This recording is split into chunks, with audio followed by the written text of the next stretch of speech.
So this is the prologue of the map, and we have to wade through all of these enemies and route them. That's the goal. Now I guess we'll talk about how things are a little different between this game and Path of Radiance.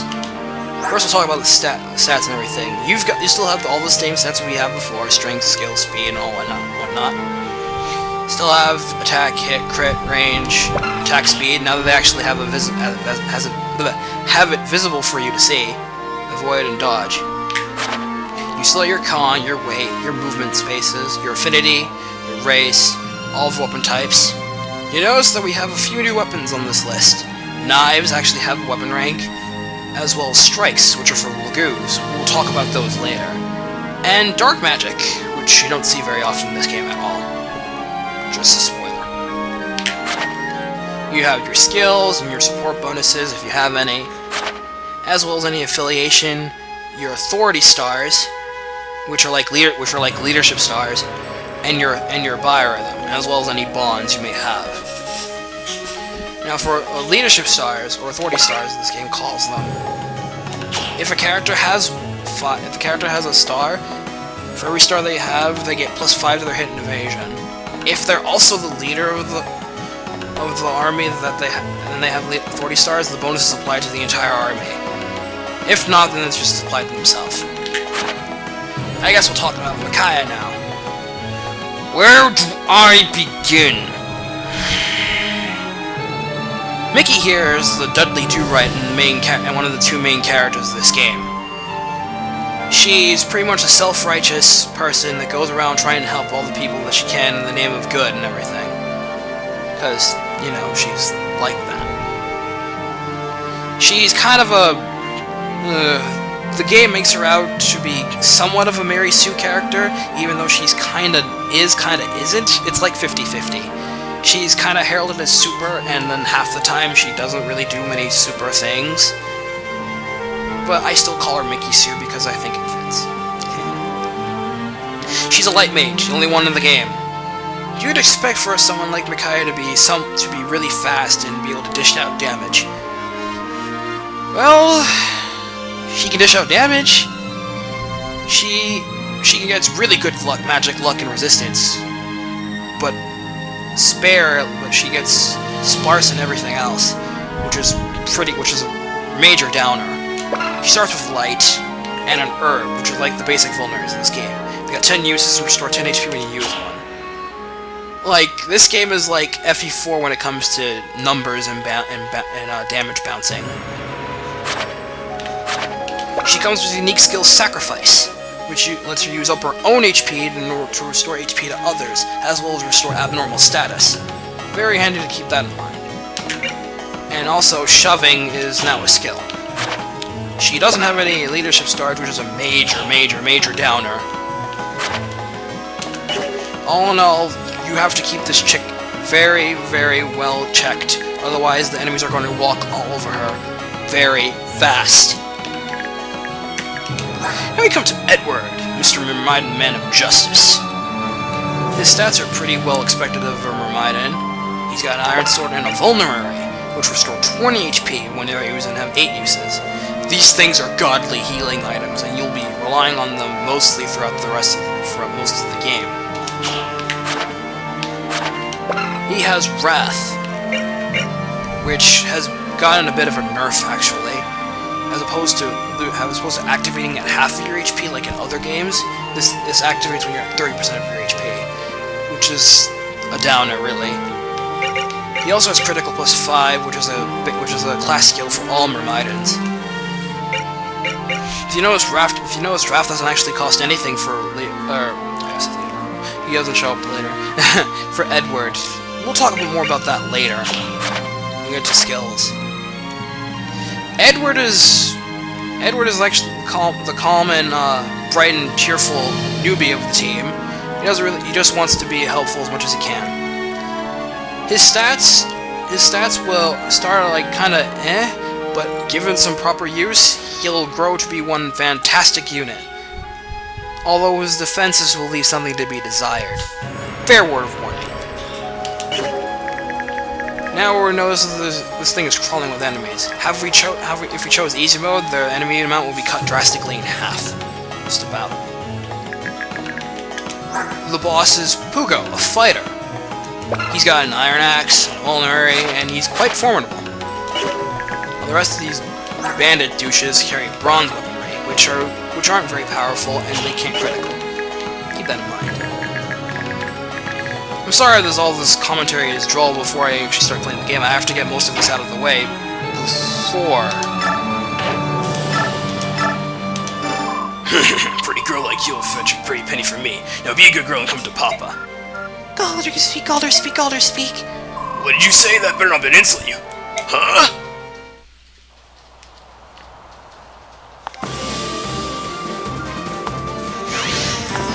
As you will notice, the animation's got a much needed improvement from Path of Radiance. Anyway.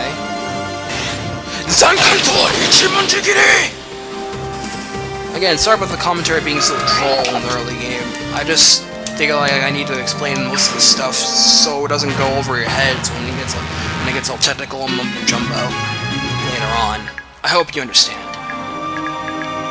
Anyway, I guess I'll talk more about the subtle changes that hard mode provides for the game.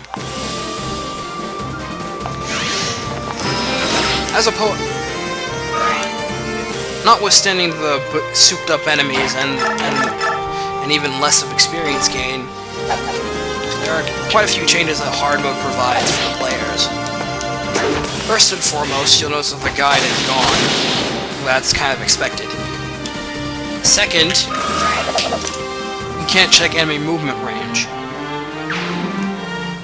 Not at all. Unlike you could in normal mode in this game or like in FE9. You can't even see the movement when you highlight the enemies. You'll have to count off.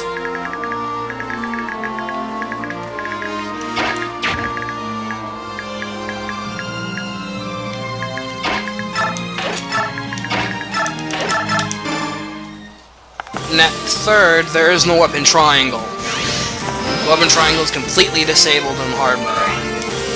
Fourth, affinity bonus for terrain is completely negated. And finally, there are no battle saves. Battle saves work like save states on an emulator.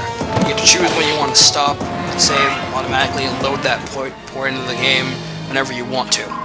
Micaiah! Leonardo, how did you find us? A little bird told me. Yours, in fact. Huh. What were you two thinking, taking on these bandits alone? That's beyond reckless. I'm sorry, Leonardo. We couldn't just leave the helpless villagers to these monsters. Please help us fight them. Sounds like a plan. Anyway, the lack of a battle save is a huge detriment for most players. I, for one, think it's more like classic Fire Emblem. You can still suspend your game whenever you want to. You just can't save it whenever you want to. Considering how much of a difficult spike this game has compared to others.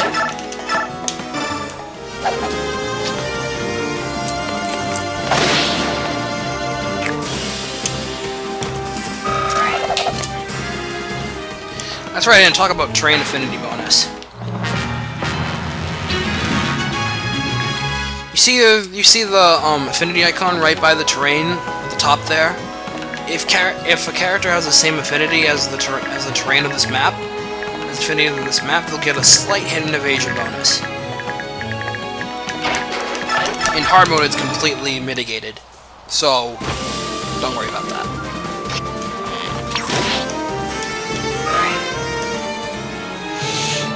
I should talk about Leonardo now. He's an archer.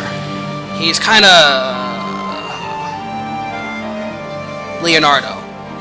He's basically a kind of a calm and collected semi-veteran of the team. He comes with an iron bow and a Draco shield, which is kind of nice. And he has cancel, which is not really good on an archer, believe me. He has really good skill and very nice resistance for an archer, but that's where all of his good points stop. The rest of his stats are either average or below average, especially his speed, which is like a crucial point for any archer to have, which makes him average in the end. Ooh, critical hit! Nice! Go, Mickey!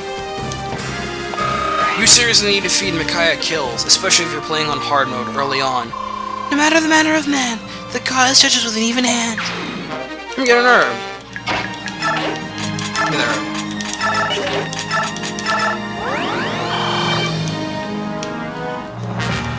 So as I said before, since the duo solos or duos won't start until part 2 at latest, the game's going to be played legitimately. Which is fine with me. 1,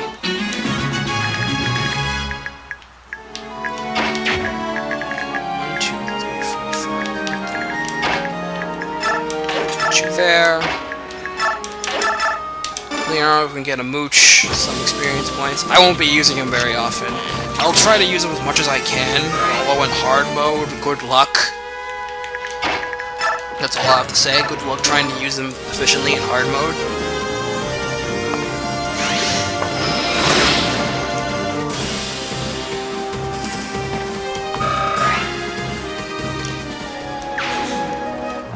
Especially in the beginning portion of this game. The enemies hit hard. These guys hit hard.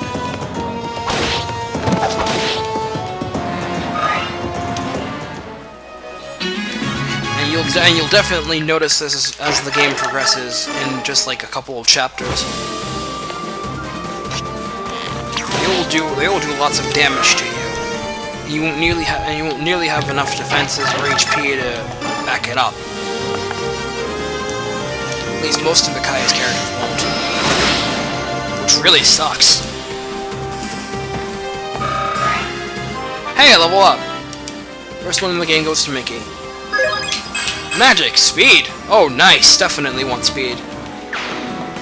Usually her magic skill and... not skill. 1, 2, 3, 4, 5. Her magic, luck, and resistance are the stats that go up like half the time. But if speed goes up, always take it, because Mickey needs every point of it.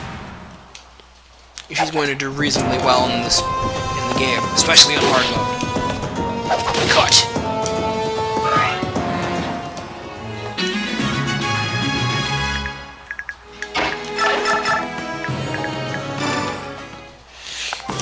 Here, try some greased lightning!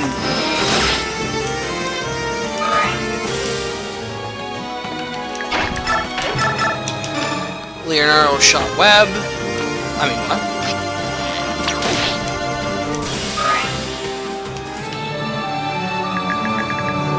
One, 2, 3, 4, 5, 6. Okay, right there.